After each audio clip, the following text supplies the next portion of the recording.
आप अपने घर या गांव से बाहर कहीं सफ़र में निकलने की तैयारी पर हैं, तो निकलने से पहले 100 बार सोच लें।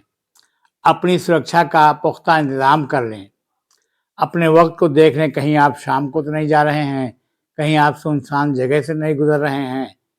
जी हाँ, ये बहुत ज़रूरी है, क्योंकि सिद्धार्थनगर जनपद में बढ़ती चोरियों और ऊपर से ड्रोन आज के अफवाहों ने नागरिकों में इस तरीके से भयजनित आक्रोश पैदा कर दिया है कि तमाम निर्दोष राहगीर पीटे जा रहे हैं, मारे जा रहे हैं, और 2-4 थप्पड़ या 2-4 लात घूंसों की पिटाई नहीं हो रही है।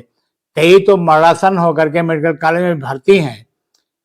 तो आपको अब अपनी हिफाजत को लेकर सुरक्षित होना पड़ेगा, क्योंकि पुलिस हमारी जो है ना तो चोरी की घटनाओं को रोक पा रही है, ना ही अफवाहों को दूर करके लोगों को जागरूक बना पा रही है, और ना ही निर्दोष लोगों की पिटाई करने वाले उद्दंड किस्म के ग्रामीणों के खिलाफ मुकदमे दर्ज किए जा रहे हैं, उनको सजाएं दी जा रही हैं।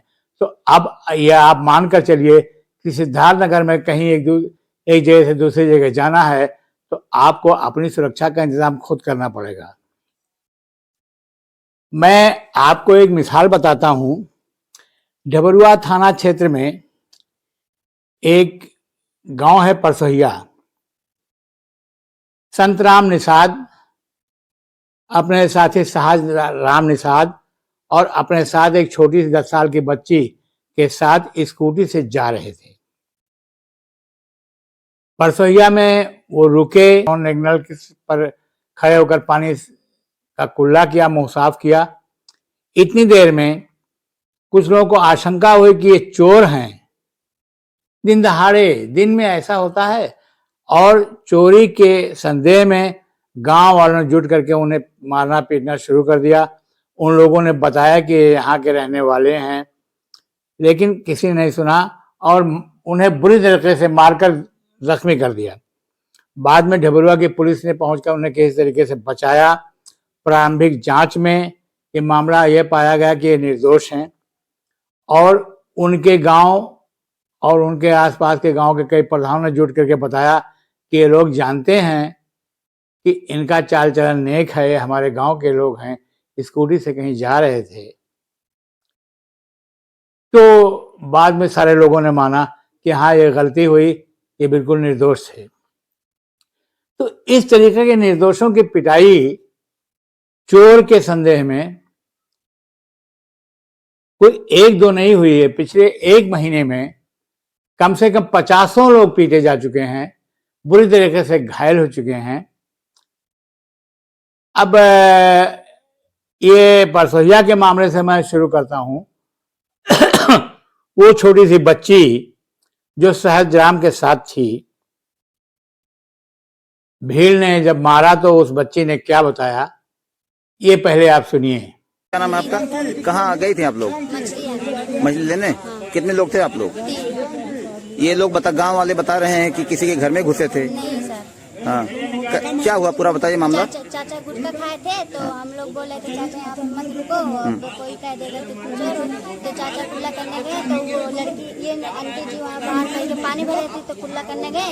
बस वहाँ से हम लोग वापस आए, बस चाचा को चोर चोर करके मारने लगे। जबरदस्ती अंदर ढकेल के मारे हैं। अच्छा, चैनल के अंदर ढकेल के मारे हैं? ढकेल के अंदर कर दिए हैं कि चोर है वो लोग। क्या ये सही है जो बता रहे हैं ये? हाँ सही है। यहाँ पे आपकी माता जी और सब लोग आई हैं? ये कौन है? आप लोग बिटिया की कौन है? आपकी बिटिया है, और आप सहजराम की माता जी। ठीक। परसोहिया के सहजराम निषाद के साथ उस बच्ची के बयान को सुनकर आपको लगा होगा कि मामला क्या है, ग्रामीण कैसे पीट रहे हैं। अभी ये 3 दिन पहले की बात है। सदर थाने में गांव झंडा नगर है, वहां 2 नेपाली युवकों को लोगों ने चोरी के संदेह में पकड़ लिया। मंगलवार के दिन उनकी जम की पिटाई की।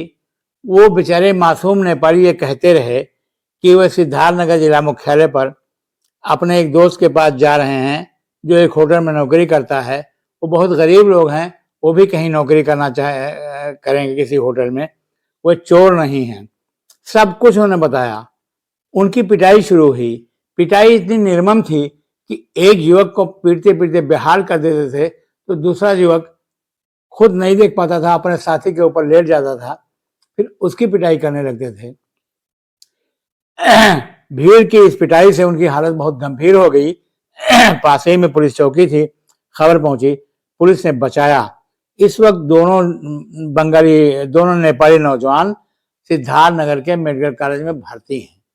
आप चौधरी के महादेवा नानकार की घटना को ले लें। महादेवा नानकार में तो गांव वालों ने थोड़ा सा अंधेरा होने के कारण अपने ही गांव के लोग के एक युवक को मारना शुरू कर दिया और उसकी जम करके पिटाई की। हाथ पैर तोड़ने के बाद जब वो अर्ध बेहोशी की हालत में हो गया, तब लोगों ने जब टॉर्च में देखा तो पता चला कि ये तो उसी गांव का युवक है जो उन्हीं लोगों के बीच में घूमता रहता है। यानी उत्तेजना ग्रामीणों में इतनी ज्यादा है, दहशत इतनी ज्यादा है कि वो ये भी नहीं फर्क कर पा रहे हैं कि अमुक व्यक्ति हमारे गांव का है या पड़ोस के गांव का है, राहगीर है या चोर है। तो ये आलम है। अब सवाल उठता है, ये दहशत क्यों है? दहशत यह है कि यहाँ चोरी की घटनाएं बढ़ गई हैं और चोरियों का तौर तरीका देखने से ऐसा लगता है कोई और भी गैंग यहाँ बाहर का भी आया हुआ है। इसी बीच ड्रोनों की यहाँ उड़ान शुरू हो गई। लोगों ने ये जोड़ा कि ड्रोन रात को उड़ करके घरों की रेकी करते हैं और दिन में वहां गैंग चोरी करता है। यही नहीं, कई जगहों पर तो चोर अकेले जाता है, किसी महिला को देखता है और उसे चाकू दिखाता है या उसे बेहोशी का कोई पाउडर सुंघाता है और उसके बाद वो अकेले ही घर को लूट के चल देता है। अभी सिद्धार्थनगर जिले में सोमवार को सिद्धार्थनगर जिला मुख्यालय के इंदिरा नगर मोहल्ले में शाम के 6 बजे एक व्यक्ति घर में घुसा। उसने महिला को धक्का दिया, उसे कुछ सुखाया, उसे बेहोश किया और उसके घर से 4 लाख का जेवर और 1 लाख नकदी लेकर के चलता बना। ऐसी घटनाएं जिले में 100 से ज्यादा हो चुकी हैं। चोरी हो चुकी है, नकब कट चुकी है, घर के पीछे से सीढ़ियों छत पर चढ़े हैं। चोरों का एक बम्पर गिरोह ऐसा प्रतीत होता है सिद्धार्थनगर जिले में कहीं बाहर से पहुंच गया है। और पुलिस है कि वो बयानबाजी कर रही है, जागरूक बनिए, होशियार रहिए, ये करिए।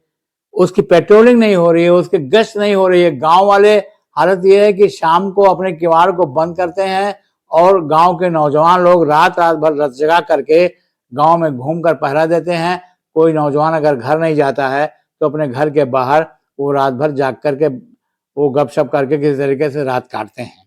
भय का इतना माहौल है कि अजनबी आदमी को देखते ही ऐसे दिमाग में एक खबर उठती है कि ये चोर हो सकता है।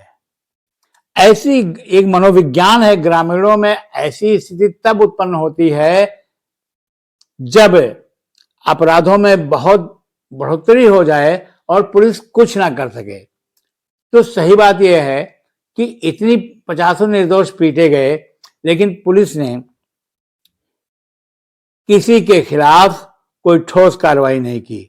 इतनी चोरियां हुई, इक्का दुक्का चोरियों को छोड़कर मीडिया की खबरों को देखें तो ऐसा नहीं मालूम पड़ता है कि कहीं ये खबर छपती हो कि चोर पकड़े गए, चोर को गिरफ्तार करके जेल भेजा गया। कुछ नहीं, 1-2 चोर जो स्थानीय लोग थे उन्हें एक दो मामलों में जरूर पकड़ा गया है, जिसकी खबरें भी मीडिया में आई हैं। तो साथियों, यही इसीलिए मैंने शुरू में कहा था कि अगर आप अपने घर से कहीं बाहर जाना चाहते हैं तो जाने से पहले आप अपनी सुरक्षा का पुख्ता इंतजाम कर लें।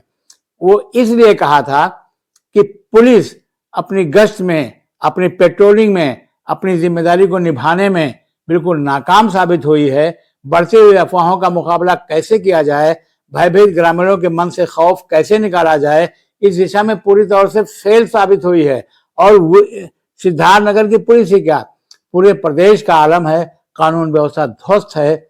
ऐसा लगता है जैसे पुलिस के लोग अपने घरों में सो रहे हैं। अगर क्राइम ब्यूरो के आंकड़ों को देखा जाए तो अन्य सरकारों के मुकाबले सर्वाधिक अपराध इस सरकार में हो रहे हैं। तो इस सरकार में जब जगह जगह शहर शहर घटनाएं, आपराधिक घटनाएं बढ़ रही हैं तो सिद्धार्थनगर उसे अछूता नहीं हो सकता है, क्योंकि सरकार के इकबाल का असर जिलों के प्रशासन पर पड़ता है। इकबाल विहीन सरकार है तो प्रशासन भी अपने उत्तरदायी से लगभग मुक्त दिखता है। तो ऐसे में आपको अपनी सुरक्षा का इंतजाम करना पड़ेगा, आपको अपने धन और दौलत की हिफाजत करनी पड़ेगी। बस यही मुझे कहना था। कहने से पहले साथियों, मैं आपसे कहना चाहता हूं कि अगर आपको लगता है कि कपिल वस्तु पोस्ट आपको खबरें दे रहा है जो आपकी ज़रूरत की हैं, जो आपकी वो खबर जो आपकी ज़िंदगी से जुड़ी हुई हैं, तो आप इस पोस्ट को तो देखें ज़रूर, लेकिन इसे सब्सक्राइब करें, शेयर करें, अपने ज़्यादा से ज़्यादा दोस्तों तक पहुंचाएं, क्योंकि ये मीडिया, इलेक्ट्रॉनिक मीडिया का नया सिद्धांत है कि जितने इसके सब्सक्राइबर बढ़ेंगे उतनी लोकप्रियता होगी और उसी हिसाब से हमें काम करने का मौका मिलेगा। तो आप शेयर करें, सब्सक्राइब करें और हमें कमेंट करके भी अवगत कराएं कि आप कौन सी खबर चाहते हैं, कैसी खबर चाहते हैं, और आप की इच्छा खबरों के संबंध में आपकी चॉइस क्या है, ये भी आप ध्यान रखें। इसी के साथ मैं अपनी बात समाप्त करता हूँ। नए वीडियो में फिर रहेंगे। धन्यवाद।